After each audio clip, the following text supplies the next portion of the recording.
Pramit, let's understand this for a second. Let's understand the political risks of these developments as well. Is this intelligence clarity or is this geopolitical hypocrisy? Do you concur with what the ambassador here is saying? There are two voices in America because you've got Donald Trump and then you've got Washington. The bigger question is, who is New Delhi dealing with at this point in time? And Pakistan has long been treated as this necessary partner despite the evils. We've listed them out, despite the terror links. What explains this enduring U.S. dependency? We know of Jared Kushner, Steve Witkoff, Donald Trump's own crypto links in Pakistan, but is this strategic compulsion overriding a clear-cut security concerns, not just for the United States, as Tulsi Gabbard put it, but for the entire region, and we're neighbors with Pakistan? Well, I think the ambassador is completely correct. Trump does not have a strategic vision. He has instincts, if you wish, and personal drivers. And he develops a policy built around that, which is often very independent of the strategic thinking that exists in the institutions in his own government, whether it's the intelligence, State Department, or the Pentagon. That is not a surprise. It's been pretty evident even in the first administration, but very strong in the present administration.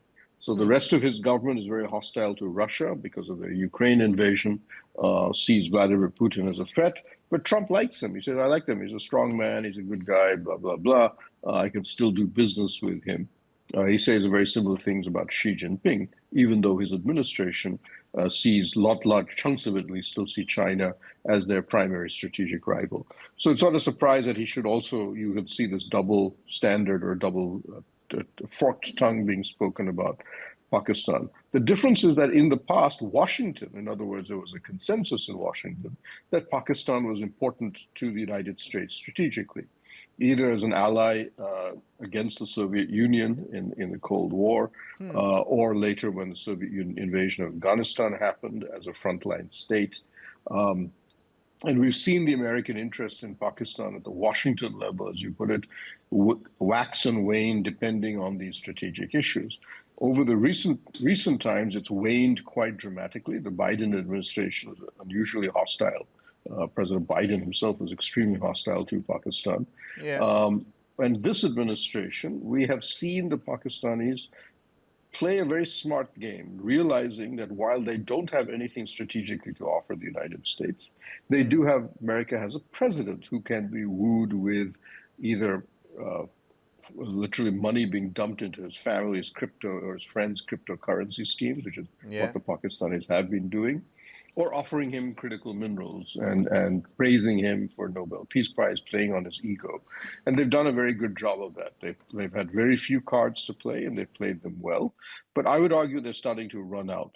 You mentioned that Shahbaz Sharif had praised him at the Board of Peace meeting, but look at what Trump also said. He says, you guys tried to sell me a lot of things. You oversold yourselves, your FTA, but importantly, you also oversold your minerals. I mean, that he didn't say specifically, but the fact is none of the minerals have ever come through.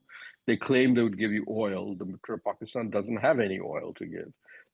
And so you can see that Trump's interest is dying. But what Gabbard's statement indicates that Washington, the institutions of the U.S. national security system, you may want to call them the deep state or whatever, remain consistent in the view that Pakistan, and consistency going back, I would argue, roughly to the Bush Jr. Administration, that Pakistan is fundamentally a threat to the United States, or it's a source of concern, should we say, either as a source of terrorism, but as she said, also as a source of potential nuclear proliferation or as a missile threat. You may remember during the Biden administration had said the same thing.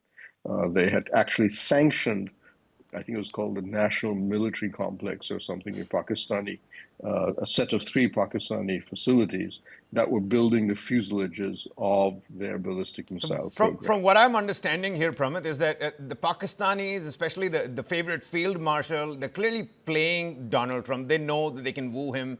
And they're, like you suggested, they're doing a pretty good job at it.